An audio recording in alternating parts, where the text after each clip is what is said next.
Sa sobrang init, nag-aircon ang tatlo. Hmm? Sinindihan ng aircon. Ayun. Saan na ba? Nagsindi ng aircon.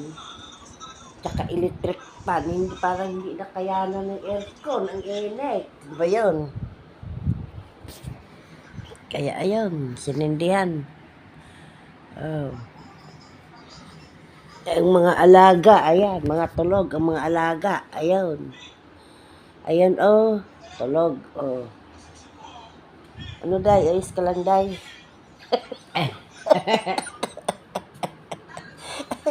Mga hayahay ang buhay namin.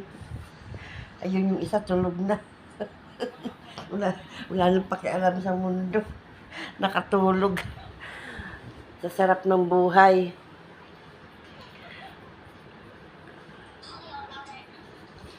Kahapon, pinatay pa yung electric fan dahil malamig. Ngayon, hindi na. Oh, sobrang init ngayon.